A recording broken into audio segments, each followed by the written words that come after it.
Welcome to another Western Ag Life Voices podcast, where we celebrate the people that make up the rich fabric of the Western lifestyle. Please do us a favor and thank the sponsors, because without them, we couldn't bring you these free podcasts.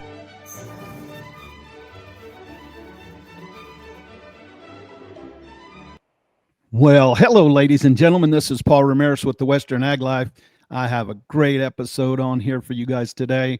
Those of you that know, I'm a big Will Rogers fan, and of course, we've had Randall Reeder on before, and then we have the great pleasure of having great-granddaughter of Will Rogers on, so we'll be discussing that here just a little bit. Before we do that, though, I'm going to pay a few bills.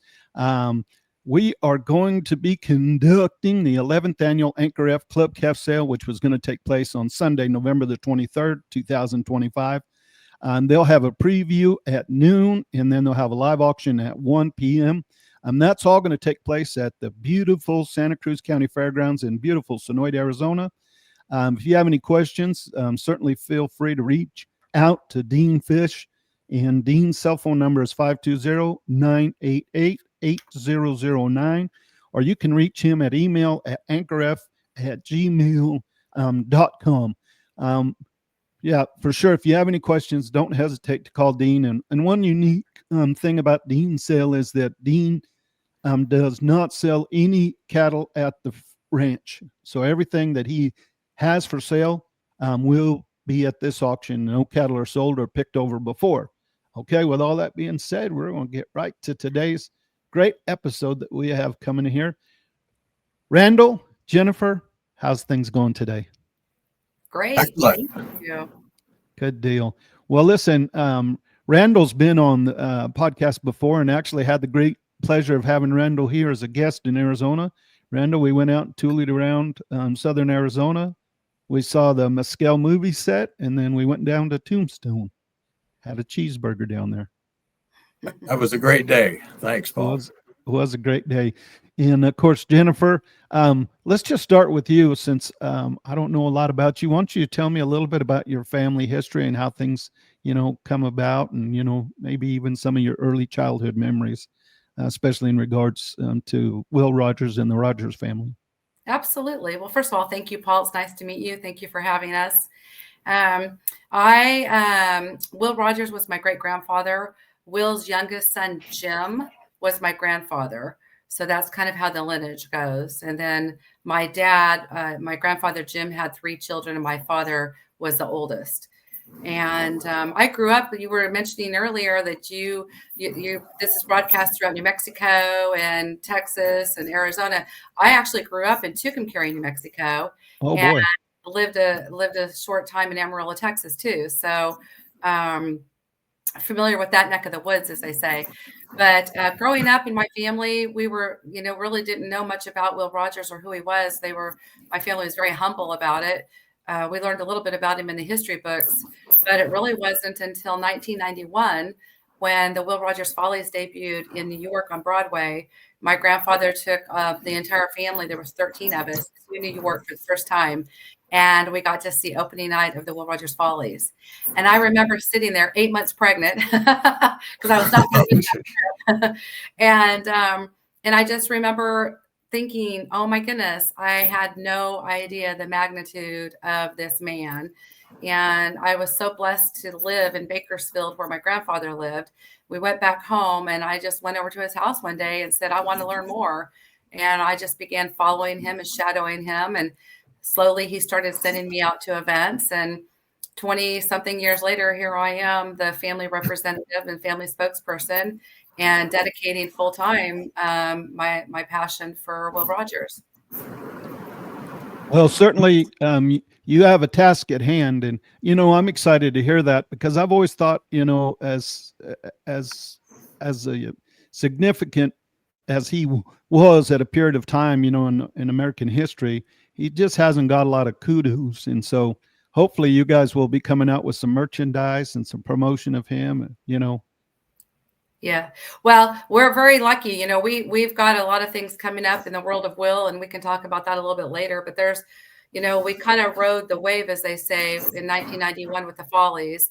and it really put him back on the map, so to speak. I mean, it won 9 Tony Awards, and then it went out on tour.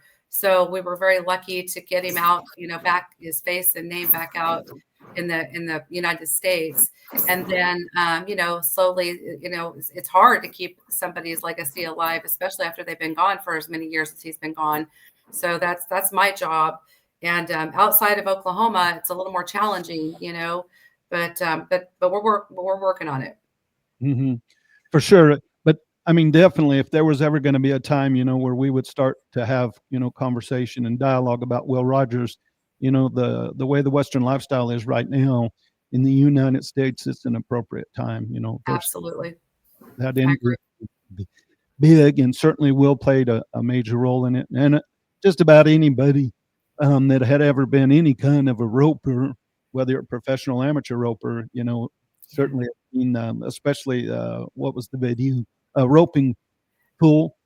Yes, that he made himself the roping fool. Yeah. Which there's a rope trick in there today that's never been duplicated, and it's him throwing 3 ropes, and one's catching the rider, one's catching the horse in a figure 8 over his head and front feet, and then one is catching the rider and the horse, and nobody's ever duplicated that. I mean, I'm taking trick roping lessons right now. So is that right? It is so hard. It is so difficult. I mean, at my age especially, but oh my word, he had 88 rope tricks, believe it or not, 88. And I can't even hardly, get one done. There's a challenge.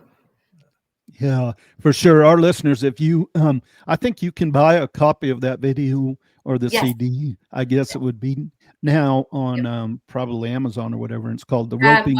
We can send you to the official Will Rogers website, which is shopwillrogers.com, and we carry all the line official Will Rogers products. Perfect. Well, we'll do, and you can look for it in the footnotes to this podcast. We'll put a link in there to the website for sure. And so, yeah, that roping fool, I don't know. I watched it hundreds of times for sure, and I love that one where he roped the mouse. Yes. Yeah. And he's in his nightwear, right? Yes. Yeah, no. I have a 9-year-old grandson who is obsessed with that. He just thinks it's the greatest thing ever. So I'm doing something right if I can get the kids involved. It is for sure. So in this collaboration that you and Randall together in producing this little book here, Common Horse Sense from Will Rogers, tell me how that came about. And did Randall reach out to you? You reach out to Randall, and then how did that come about? It came about from Randall. What's that, Randall? Go ahead, Randall. It came about from a friend of mine about almost 3 years ago in near Claremore, who suggested that I ought to write something about leadership and Will Rogers. So even in one evening there, my friend Carl Potter and his wife Deb, we just went through it and came up with half a dozen ideas. And so that was the start of it. And then as I was researching and going through and finding stories that ended up being in the book, I thought, oh, I need to get Jennifer involved in this. And that worked out perfectly too. I think just jumping ahead a little bit here, one of the highlights of that little book is that at the end of each of the 7 chapters, Jennifer has comments and I have comments. Mine are kind of frivolous usually, but hers are very sincere and meaningful and really emotional in some cases. Sure. And so then how did it precipitate then? Did you reach out to Jennifer, or how'd you guys decide to collaborate on this deal? I guess I reached out to Jennifer a year or so, maybe more than that ago. He did. He reached out to me, and I kept putting him off because I have so many things on my plate. And I was like, oh, it's just an idea that Randall has, let me get this done. Let me get that done. And last November, it's been a year. Last November, Will Rogers was in Oklahoma and Claremore for Will Rogers Days. And he pretty much said, I want 1 hour of your time. And the way he said it, I thought, okay. So we sat down and then we got serious about it. And kudos to Randall. I mean, he did the homework on this and the quotes and making sure everything was authentic, and he really put it all together. I just kind of came in and added my 2 cents at the end of each chapter and changed just a few little things. And together we kind of narrowed it down to what chapters we felt were important right now. And so it's my first publication. I'm really excited. It's the first time I've ever published anything. So I'm happy about it.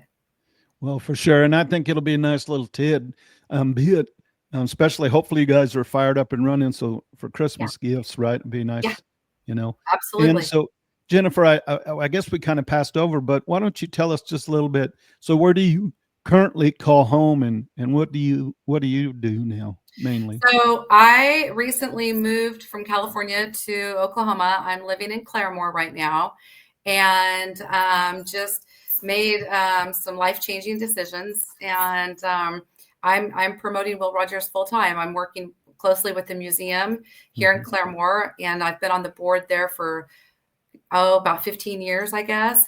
I'm still extremely active in California. I started the foundation with the Will Rogers Ranch Foundation that supports Will Rogers State Historic Park, which I'm sure you're aware of. We lost in the fire in January.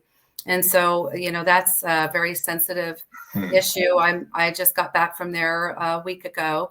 So I'm working hand in hand with California State Parks on the future of that ranch. And I'm super excited that I serve on the board of directors with the National Cowboy and Western Heritage Museum in Oklahoma City, representing Will Rogers. So I've kind of got my hand in a lot of things, but I'm loving it, and proud to call myself an Okie now. Amen. That's quite a difference, a move from California to Claremore, Oklahoma.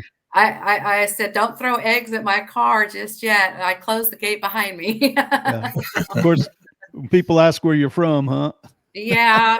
California will always be home. I was born there and raised there. And my grandchildren and my children are there, and my mom. So I go back and forth, on a regular basis. So, but I feel that my passion is here in Oklahoma. I got a lot of things that I want to accomplish here in the world of Will.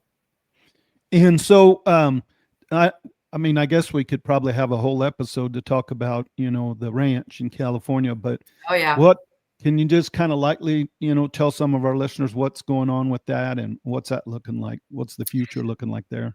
Well, unfortunately, everything was lost. There was just a couple structures that were spared, that didn't burn, that were spared, that we're restoring.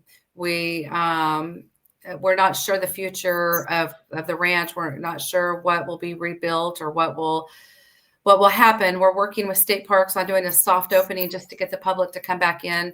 Everything has been cleared. All the sites have been cleared. We've removed approximately 200 trees that were charred or just weren't going to make it. And, it's an eerie thing. Every time I go there, there's nobody there, which is, it's a very surreal feeling, because it's kind of, people brought it to my attention. I never would have thought this. This must have been how it was when Will bought the ranch. There was very little landscaping, no neighbors, and you could see everything. And now, without the trees and everything being burnt, you can see for miles and into slabs that used to be neighbors. And it's devastating. There was a small amount of artifacts that they did get out of the house before it burnt, and those are in a secure location in California, in the hands of state parks right now. So we're just not sure. I'm working with state parks. The family's working with state parks. So we're just not sure yet. It's still too soon to tell, because a lot of people don't realize there's no city. I mean, the town, the majority of the town is gone. I mean, it's gone. There's no schools. There's no grocery stores. There's no gas stations. There's no banks. There's no churches. There's no homes. People are slowly starting to rebuild, but we're talking years and years, so. And the one thing I just, maybe my mind's a little, thinks about strange things, but just the contamination factor of the land and the environment. How would they ever remedy that? How would they ever? That's what a lot of neighbors are going through. I mean, to rebuild the the soil testing that has to be done and all. I mean, we had the historic stables where the barn was, there was so much lead paint. And so, you can't just go in and Wow. rebuild. And, I mean, it's so complicated. It's just so complicated. And, it's not an easy fix. Definitely not. I don't want to take you down a rabbit trail because I'm sure we could do a whole episode just on We that. could. And maybe at some point in Series, time, trust me. yeah, maybe at some point in time we do, especially as you start to bring the place back to life. And I'd love to. certainly, if there's anything that I can help you, Thank you. and letting the public know, I certainly would love to assist you in any way I can. Well, one thing I would like to add is, here in Claremore, we're now the official hub. I mean, we have the only collection left of Will Rogers, and it's an exquisite collection. And so I invite all those people that were supporters of the ranch in California and tourists that want to see something. Come on Route 66, come to Claremore, Oklahoma, right down Route 66, aka the Will Rogers Highway. And we promise we're going to show you just an exquisite, beautiful collection. The museum here is absolutely amazing. So right now, that's what we're focusing on until we find out the future of the ranch. Yeah, I've actually been to the museum, and then I guess as hardship plays into Will Rogers, it's my understanding the original homestead that I went to now has been either got flooded or moved. Is that right? Can you tell me? Well, the original house was moved back in the 70s to its current location, which is just adjacent to where it sat. When they built the Lake Ulaga, which was a man-made lake, they moved the house because the lake was going to flood it. But the state owned that home until about 2 years ago, and we sold the ranch. The foundation sold the ranch, or the state, I should say, of Oklahoma, sold the ranch to the Cherokee Nation. And it's a precious, precious partnership. And they are in the process right now of a massive restoration of the historic home. And they are going to keep it as it was, as Will was when he lived there. And they have the funds and the heart and the passion to come in and really redo the ranch like it was. So we're excited. It's closed right now, but they're looking to open it in next summer. So we're excited to see all the work that they're doing out at the original birthplace. Yeah, that will be exciting, huh? It will be. Yeah, and then how fitting, with the lineage that Will Rogers had too, being Cherokee blooded, that how appropriate it is that those people would step in and continue the legacy. Absolutely, it couldn't have gone in the hands of anyone better. Amen. Amen. So let's go back to the book. Randall, when you first initiated, your thoughts on this, how did you approach Jennifer with this concept? He roped me in. He roped me in.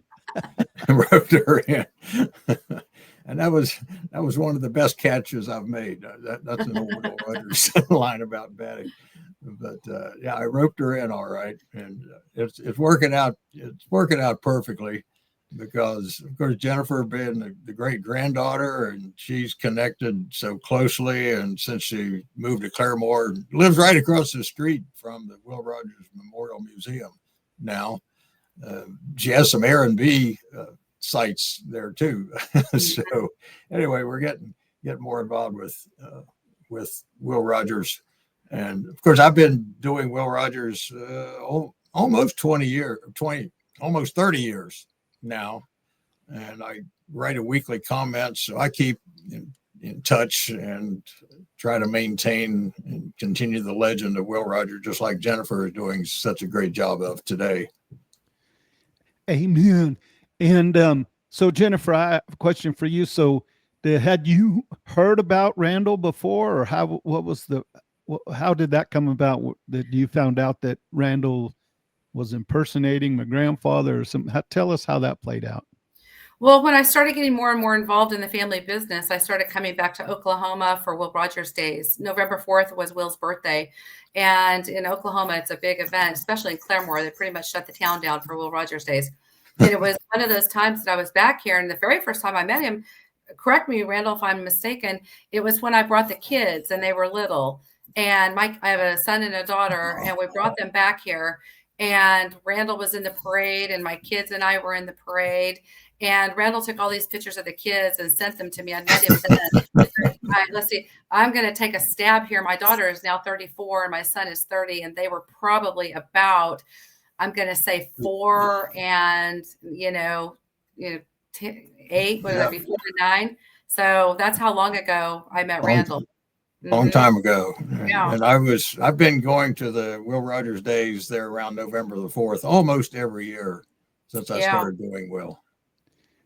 Yeah, so we Ian. each other at events, and he would come to California every once in a while, but mostly we would just connect every year back here for Will Rogers Days, or he would come for the fly-in, around August 15th, and that was it. So just kind of kept that connection ever since. And then when he came to me to do the book, he's written several books and given me copies of them, and it was just it was just a natural fit.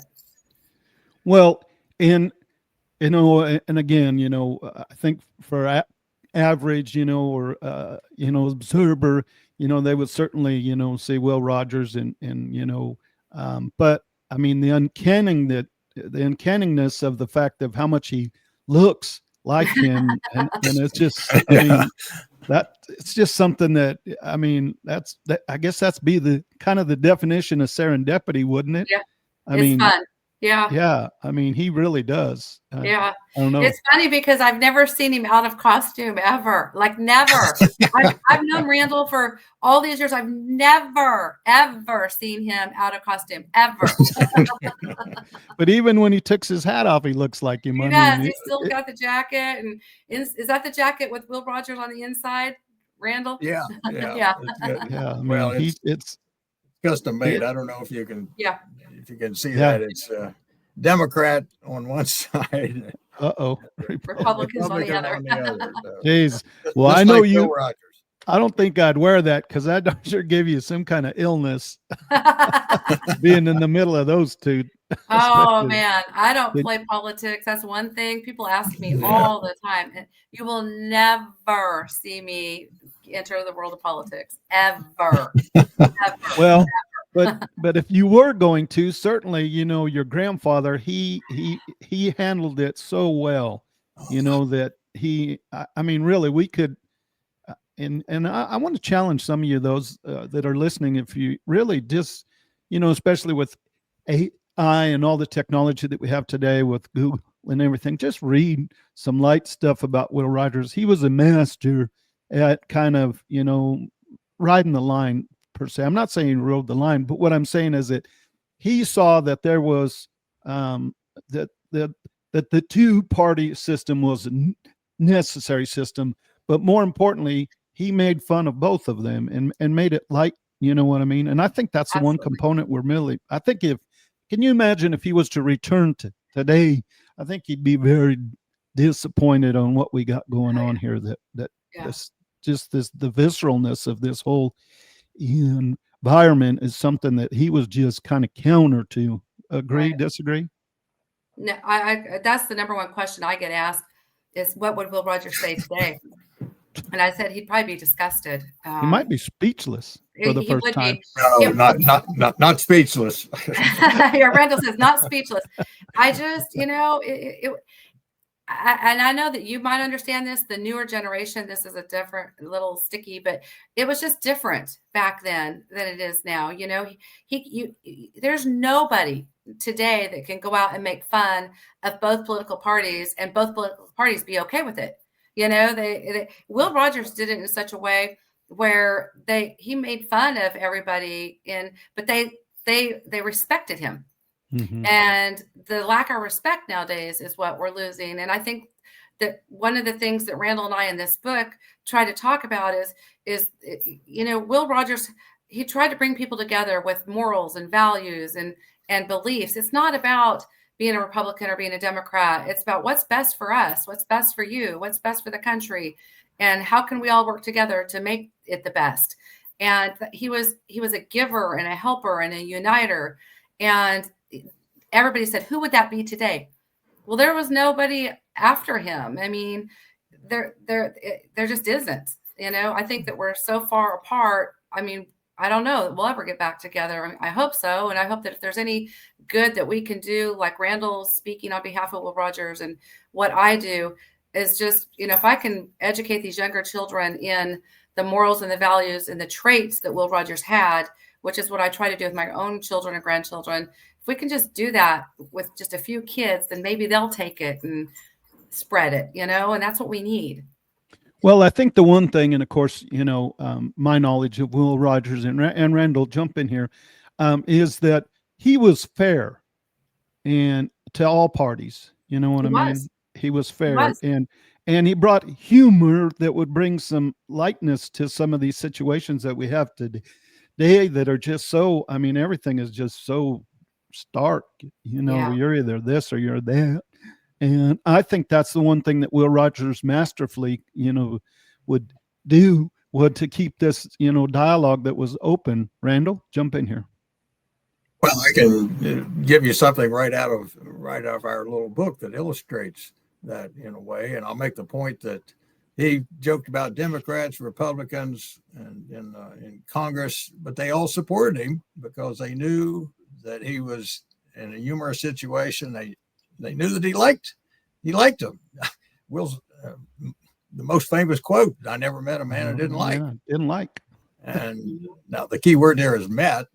After he met Mussolini, for example, he decided not to publish anything about Mussolini because he didn't want to make him look too good. But there's one thing about gags or jokes that Will would tell. He said the first thing in the remark or in the joke is to make sure that it's founded on facts. Now you can exaggerate and make it ridiculous, but it must have a plain fact in it. And I think that's a key to humor today. That may be part of the problem, Randall. We don't have enough facts. There's not enough facts. Yeah, people do the exaggeration, but it's not based on facts in the first place. And I could name examples right today, but I won't bother doing that. Yeah, because we'd have to do a whole nother episode. But yeah, facts are definitely missing in a lot of the dialogue that's going on today. And then another thing that they've thrown out, which Will was an appreciator too, is the historical component, of America.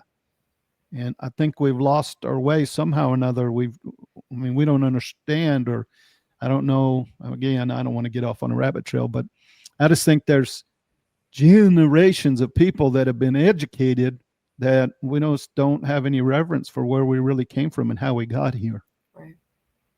Done a good job of teaching our history. And one comment about you'll hear people say, "Oh my golly, it's never been like this before." But when we go back and read the things that Will Rogers wrote and said 100 years ago, we find out, oh yeah, it's happened before. Much of it is there. Just like in my weekly comments, I can always find quotes from Will that apply to what's going on today. That are still relevant. Still relevant. That's just amazing. And one thing about, we were talking about different things that Will said about both sides and how he got along. I'll plug my own website here a little bit, willrogerstoday.com. And just to remind you, the official website for the museum is willrogers.com. So in my case, you add the word today. So willrogerstoday.com. And at the top, you can click on quotes. And I've got political quotes that include a whole lot of things. Like I said, like Jennifer said, on both sides. And in my presentations, I always make sure that I'm equal. I'll joke something that will sound kind of nasty about a Democrat and then turn right around and say something equally about a Republican. So it works out. And that's why Will was so popular and much appreciated for what he did back then and what he stood for. He was a major influencer, and that's our first chapter actually in the book. It's talking about him being an influencer before anybody ever knew that word. Right. Well, and I think another thing that's certainly missing in society today that Will certainly was astute at was just at gathering the facts and then being fair. You know what I mean? And I think that's why so many politicians, because really when you study Will Rogers, you'd be like at some point in time, like, God, how could this guy ever be around politicians? You know what I mean?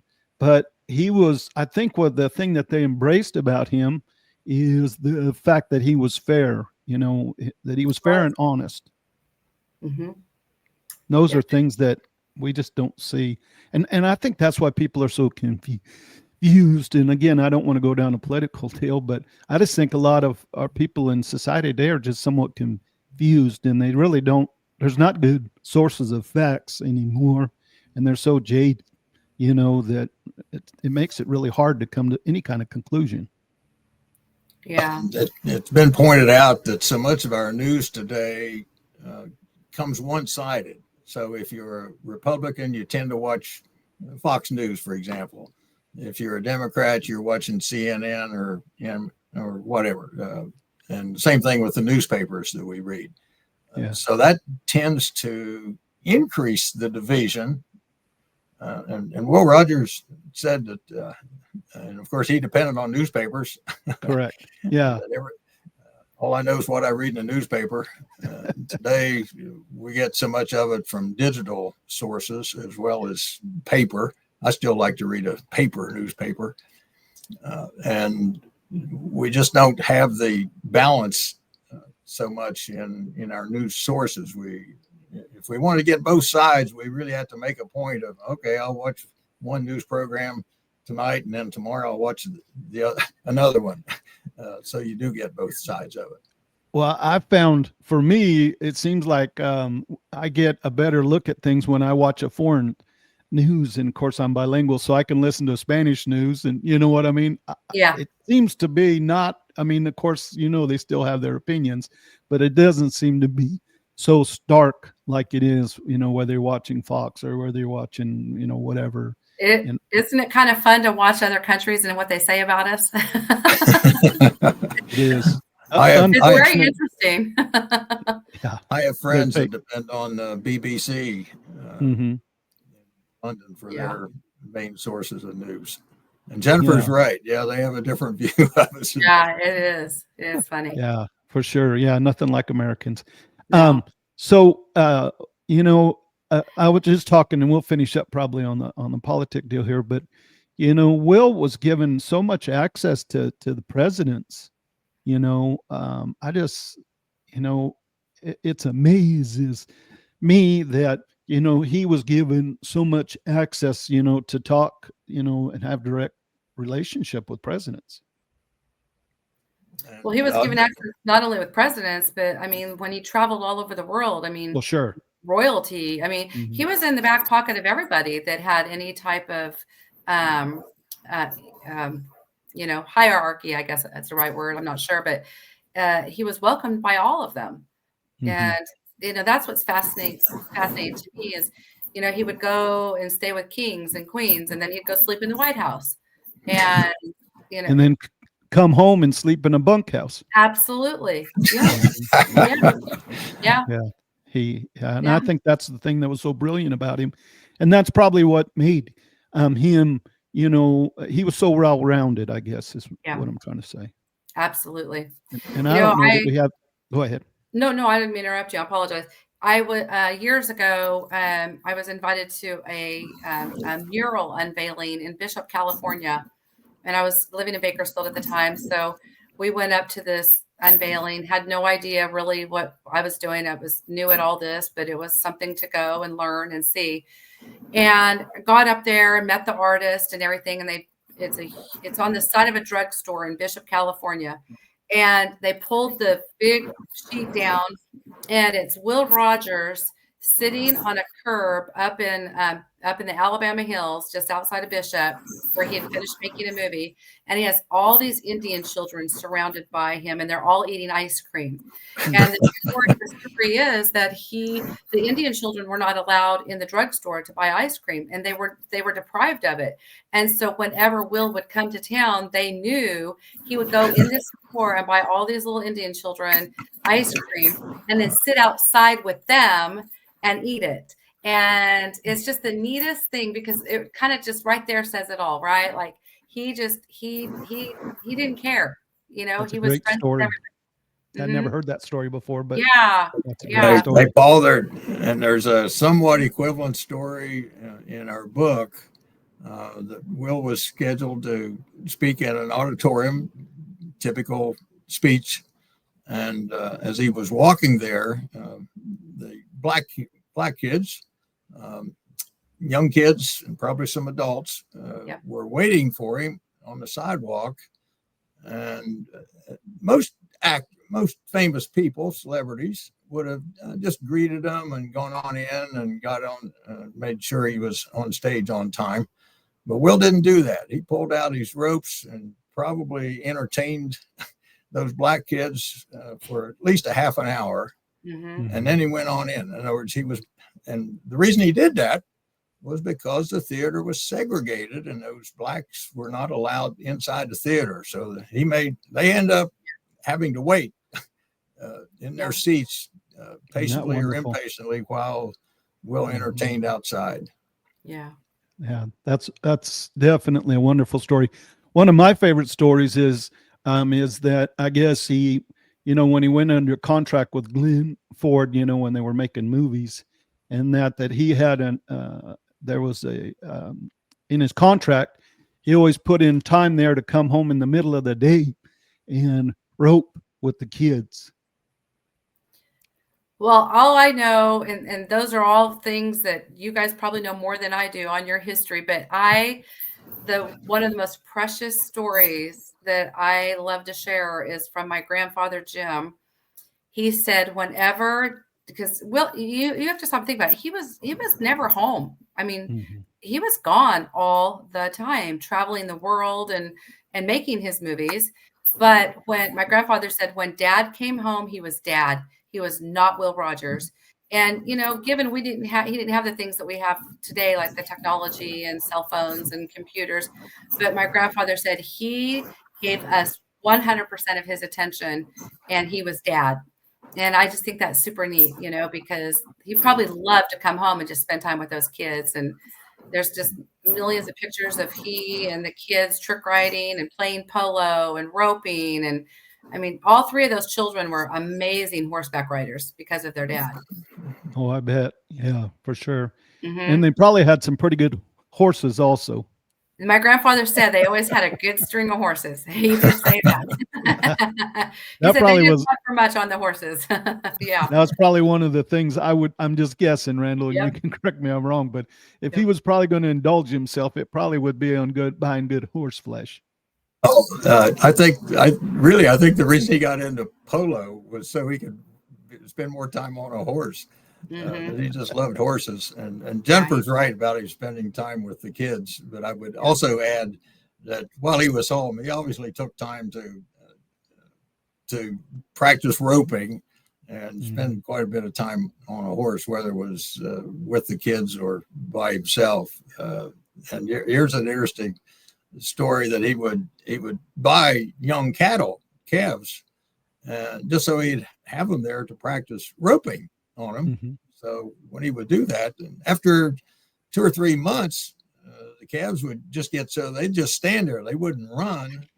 And so Will would sell that bunch and bring in another bunch, a fresh one. So he could have some that would actually run and let him challenge him in terms of roping the young steers.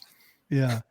And so in the rodeo or roping industry, that's called roped out. And I'm sure they were probably roped out. Okay. Will Rogers was done with them. Yep. Yeah. Go ahead, Jennifer. I was just saying he only lived to be 55. And I was doing an interview one day, and I was sitting there in the middle of this interview, and the people doing the interview said, what do you think about everything that he accomplished in just 55 short years? Well, he really didn't accomplish all that in 55 years. He only accomplished it in a mere 20 plus, when he was a teenager going off. And so I was sitting there and I'm thinking about all these things that he had done. And it dawned on me at that moment that I was 55.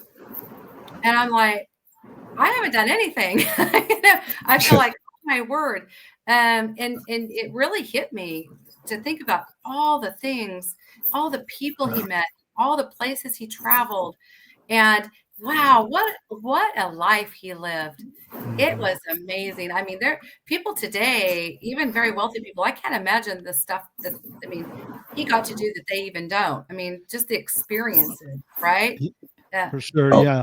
oh, three, 'cause yeah, anybody, I mean, with money, you can travel to Europe or you can travel or whatever, but to be invited to spend the night with, with a king or a queen or in the White House and to have that be a regular thing when you're traveling, I just can't even imagine how amazing that must have been.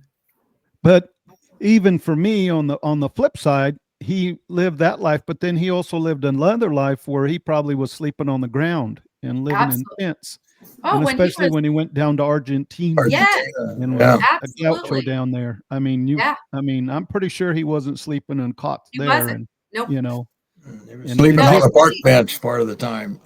Betty yeah, talks about it in her book about how, he was poor. I mean, he didn't have anything when he went to Argentina and had nothing, lost everything and would write home, wrote to his two sisters and they each sent him $10 and that's how he got home.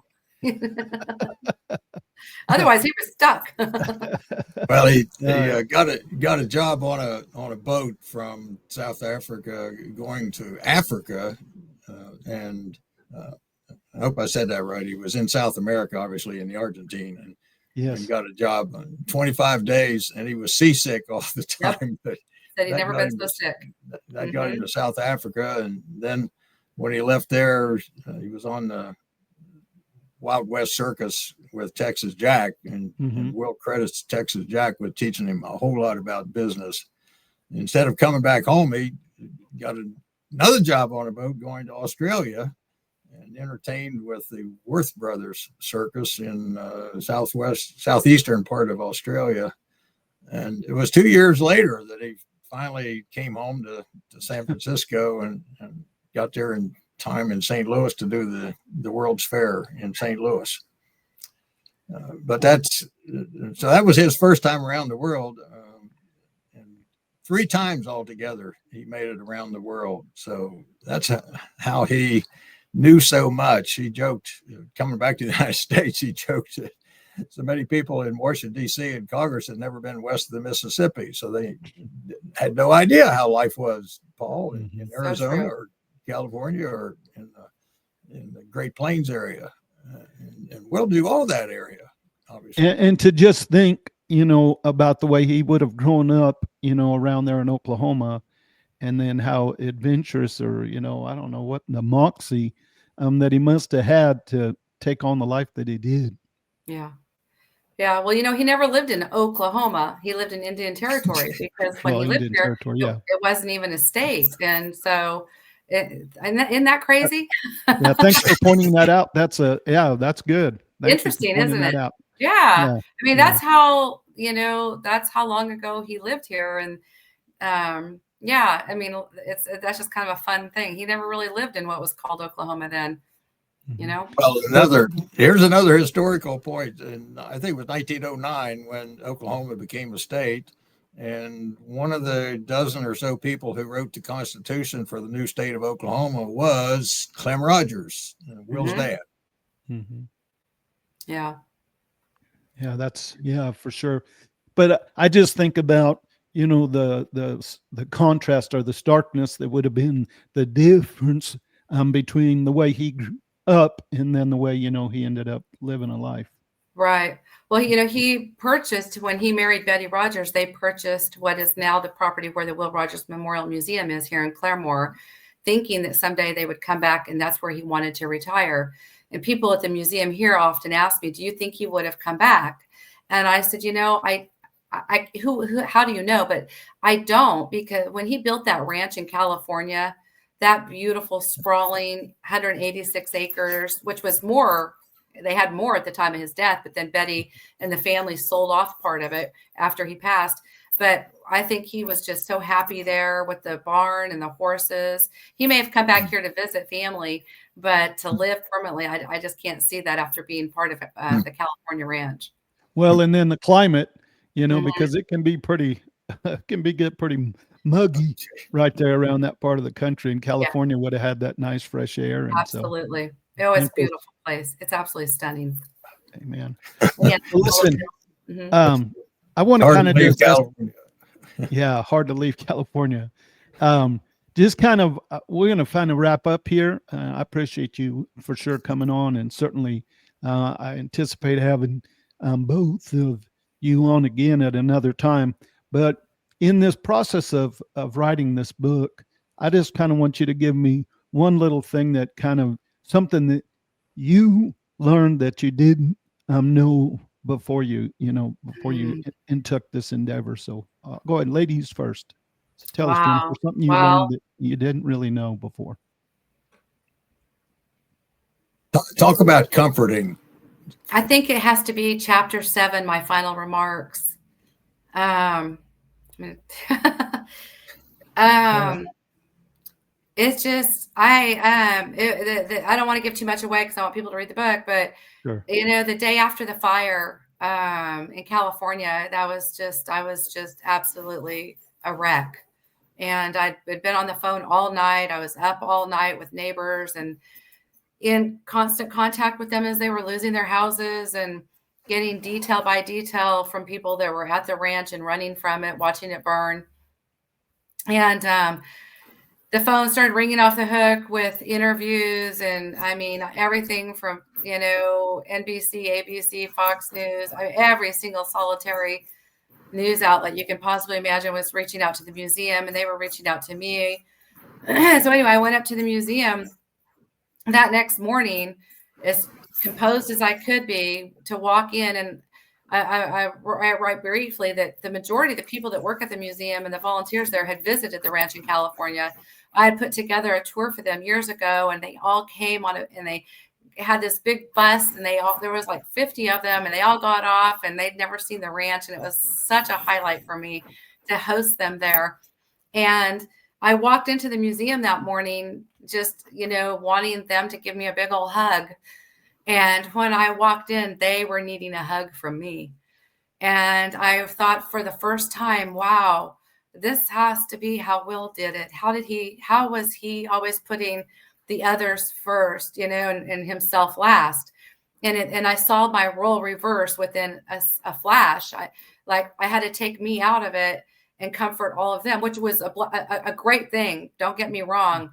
And I, for the first time, just thought, how did he do that on a daily basis? And when did he find time for him? Because if I had 5 minutes with the man, I would say, when did you take care of yourself? When were you ever taking care of yourself? When were you ever alone? And think, because when he was alone, he was writing a newspaper column, or he was practicing road trick, or he was studying his lines for a movie. He wasn't alone to sit and, have pity on himself or whatever. So I think that that's one of the things that I learned coming out of this was more respect for the man, and more, what a special gift he had to give people. I mean, what a gift, What a gift. It truly, I mean, I sincerely mean that. I can't even explain it enough. Like, I just think that that's probably what I got out of it most. You have to read the last chapter. All the Yeah. read them all. For me, for sure. I think, in of course, maybe I'm jaded, but in my opinion, I think he's one of the most unsung hero in the United States. And I certainly think there's a time that if we're at a point in time, we need someone like him or his philosophy back in our society. I agree 100%. Yeah. Randall? I'm trying. So I know you had to learn something new. What did you learn new? I hate to try to follow Jennifer's comment there, because it is so emotional and such a great way to end her little book. I learned about some of these stories of Will being a servant leader. That's what he was. And our book is focused on timeless tips for leaders and everyone else. So it's not just for managing types, but everybody can be a leader, and they can do self-leadership. So I think that's one of the keys. And I'll also point out that Jennifer and I are working on an expanded version of this book that may have, instead of 7, we'll include these 7 chapters, but we'll add another 7 or 8 chapters. So I'm eager to learn more of these stories that represent Will's life and how he continued, I'm using the word continued to serve people beyond the examples that we have in the little book that we've published already. Yeah. Amen. Amen.